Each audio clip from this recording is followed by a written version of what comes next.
Most people don't think twice about ordering food late at night. You open an app, pick what you want, and somewhere out there, a driver accepts your order and heads into the darkness to bring it to your door.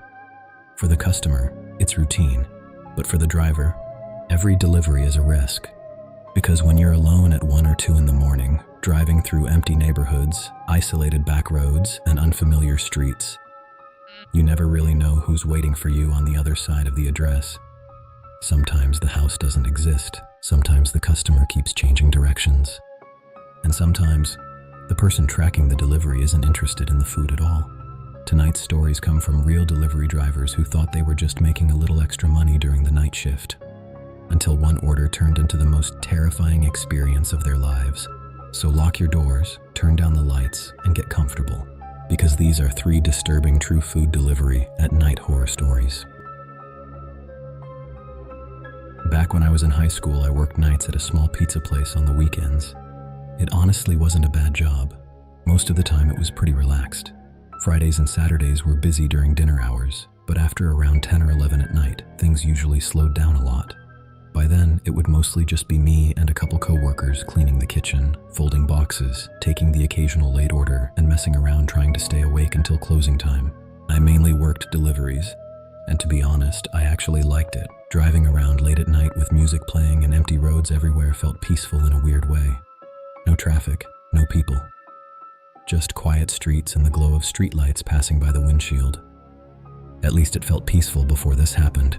The place closed at 1 a.m., but we usually stopped accepting deliveries around midnight so we'd have enough time to clean everything before leaving. That night was a Friday. I remember checking the clock near the kitchen and seeing it was around 11:30. One of my co-workers was already out on a delivery and another had gone on break, so I started wiping down counters and cleaning the prep station to kill time. Then the phone rang. I picked it up and gave the usual greeting. An older man answered. His voice sounded calm, quiet, almost tired. He asked if we were still delivering. I told him yes, but we weren't taking any huge orders that late. He chuckled softly and said that was fine. He only wanted 1 regular pizza. Nothing about the conversation stood out to me at all. No weird questions, no strange tone, completely normal. He gave me the address, paid over the phone, thanked me, and hung up. 15 minutes later, the pizza came out of the oven. I boxed it up, slid it into the insulated delivery bag, grabbed the receipt, and headed to my car. The address was a little outside town, maybe 10 or 15 minutes away. At first, the drive felt completely normal. I had music playing quietly through the speakers while I drove down long, empty roads surrounded by trees. There were barely any cars out that late, which wasn't unusual for our area. Then I noticed a car stopped at a stop sign ahead of me, not slowing down, not rolling through it, completely stopped. I waited a few seconds. Nothing happened. No turn signal, no movement, no brake lights flickering, just sitting there. Eventually, I tapped my horn lightly, thinking maybe the driver was looking at their phone or had zoned out. Still nothing. So after another couple seconds, I started pulling around them, and the exact second I moved into the other lane, the car suddenly jolted forward, like the driver had been waiting for me to try passing them. I remember muttering, seriously, under my breath as they sped off down the road. It annoyed me more than anything at the time. I figured it was just some idiot trying to mess with people late at night.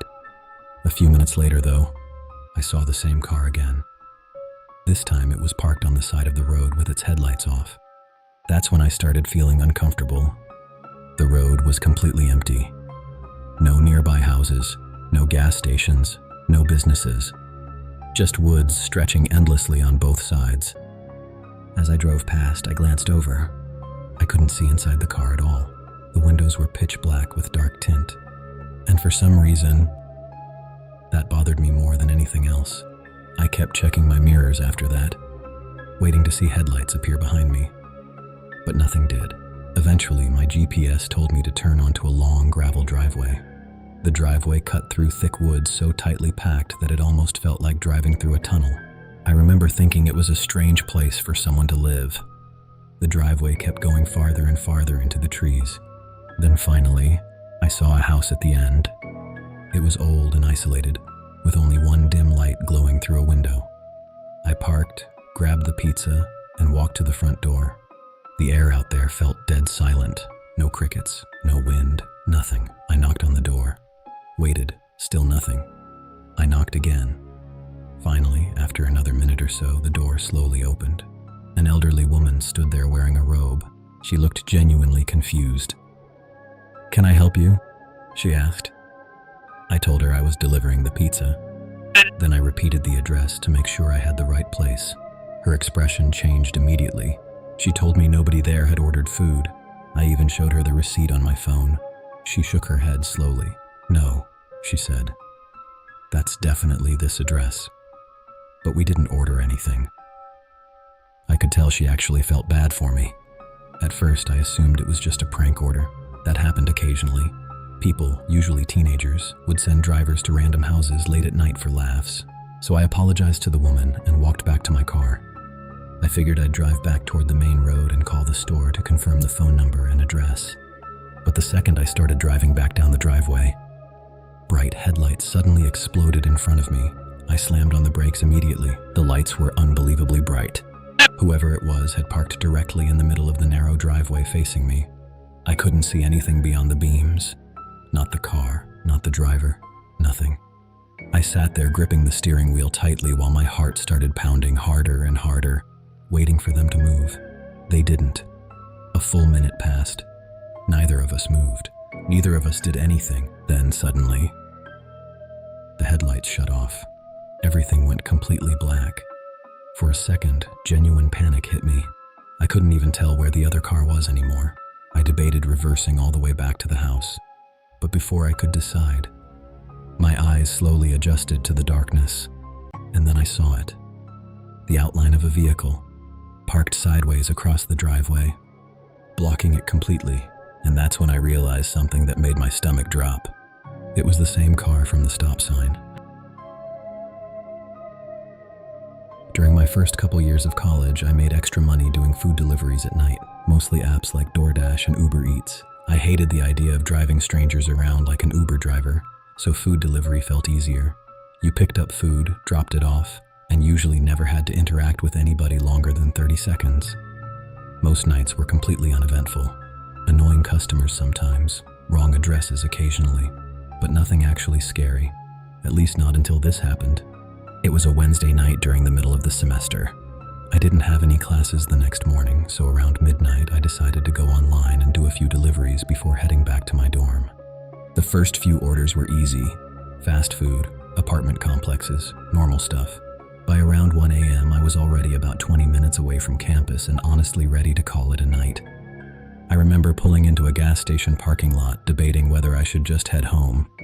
That's when a new order popped up, and immediately something about it caught my attention. The payout was huge. Way bigger than normal.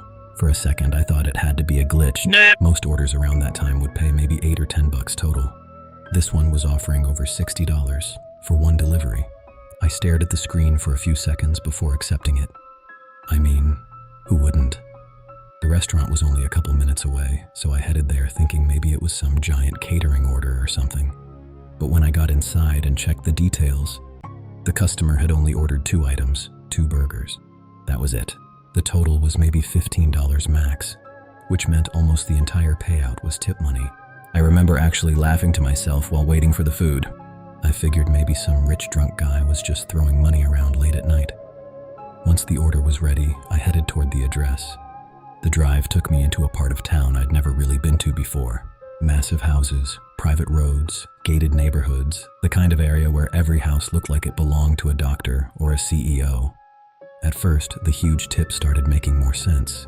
People with that kind of money probably didn't think twice about tipping $50. Still, something felt off. About halfway there, the customer sent me a message through the app. "Please make sure you deliver to the correct location." That was it. No emoji, no explanation, just that sentence. I replied saying I would. A few minutes later, I arrived at the address shown on the app. It was this giant modern house with huge windows and expensive cars parked outside. Everything looked normal. But since the customer specifically mentioned the address, I sent a quick message describing the house just to confirm. Almost immediately, he replied, "No." That confused me. I checked the address again. It matched perfectly. So I described the neighboring house. Again, he replied, "No." At this point, I was getting annoyed. I tried calling him. The phone rang a few times, then got declined. I tried again, declined instantly. That's when I decided to copy the address into Google Maps manually, and immediately I noticed something strange. The address had extra numbers attached to it, almost like a subaddress or secondary unit. I'd never seen anything like it before. When I zoomed in closely on the map, I finally noticed something hidden between two giant houses. A small structure tucked far back between the properties. It looked almost like a detached garage or storage building, barely visible from the road. I looked up from my phone and squinted between the houses. Sure enough, there it was. At that point, I should have left. Seriously, looking back now, every instinct in my body was telling me to leave. But curiosity got the better of me, and honestly, that huge payout was still sitting in the back of my mind. So I grabbed the food and started walking toward the structure. The farther I walked up the driveway, the stranger it felt. The building wasn't really a guest house. It looked more like an oversized garage. No lights on outside, no windows visible from the front, and weirdly, no normal front door either, just a large garage door. I stopped for a second, wondering if I should just leave the food outside and go. That's when a man suddenly stepped out from the darkness around the side of the building. I actually jumped a little. The guy was tall and thin, wearing dark clothes, and he just stood there staring at me, not smiling, not waving, just staring. Every alarm bell in my head started going off immediately. I held up the bag awkwardly and said something like, "Delivery for you?" He nodded slowly, but he didn't walk over to take it. Instead, he said very calmly, "That's not where I want it." I froze. I asked him where he wanted me to leave it. And without moving any closer, he pointed around the backside of the garage. "There's another door back there," he said. The second he said that, I knew something was wrong. There was absolutely no reason for me to follow some stranger behind a dark building at 1 a.m. None. I tried staying polite. I told him I could just leave it there for him. But he shook his head slowly. "No," he said. "Bring it around back." I noticed then that he still hadn't blinked once, and the way he was staring at me felt completely wrong, like he wasn't looking at me normally. It felt more like he was studying me, waiting. I took a small step backward without even realizing it. The guy immediately noticed, and for the first time his expression changed slightly. He smiled, not a friendly smile, a disappointed smile, like I had ruined something. That smile scared me more than anything else. I muttered sorry under my breath, set the food down right there on the driveway, and started walking back toward my car as calmly as possible. I could feel him watching me the entire time.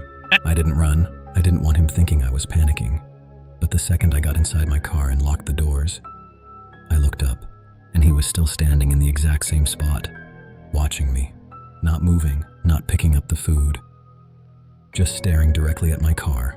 I backed out fast and drove away, and I swear to God, right before the building disappeared in my mirror, I saw another person briefly step out from behind the garage, then another, like other people had been hiding back there the whole time. It was early fall when this happened. At the time, I worked evenings as a cashier at a small convenience store near my apartment. My shift usually ended around 9 p.m., and afterward I'd spend a few hours doing food deliveries for extra money before going home. Honestly, I preferred working nights. The roads were empty, the restaurants weren't crowded, and there were fewer delivery drivers online competing for orders. Most nights I'd throw on music or a podcast and just drive around for a couple hours making decent money. The town I lived in wasn't very big. There was a busy downtown area filled with restaurants and apartment complexes, but once you drove 10 or 15 minutes outside the center, everything changed. Long stretches of farmland, empty roads, scattered houses sitting alone in complete darkness. Those deliveries always made me nervous, especially late at night. But usually nothing bad happened. Usually. That night started completely normal. I finished one quick order and parked near a gas station waiting for another request to pop up. A few minutes later, I accepted an order from a fast food place about 20 minutes away from where I was sitting. The payout was good enough that I didn't think twice about it. I picked up the food and started driving toward the address. According to the app, the delivery was going to a small neighborhood just outside town near a highway exit. That actually made me feel better. Neighborhood deliveries were way less creepy than isolated farmhouses. About 10 minutes into the drive, my phone rang. Unknown number. I ignored it. A few seconds later, it rang again. Figuring it was probably the customer, I answered. Hello? Nothing. Just silence. I waited a few seconds before hanging up. Then almost immediately the same number called again. This time, a man answered right away. You turned the wrong way, he said. His voice sounded calm. Too calm. I glanced at my GPS and told him the map said I was heading the correct direction. He chuckled softly and explained that delivery apps always mess up his address. Apparently drivers constantly got sent to the wrong location. He started giving me directions manually.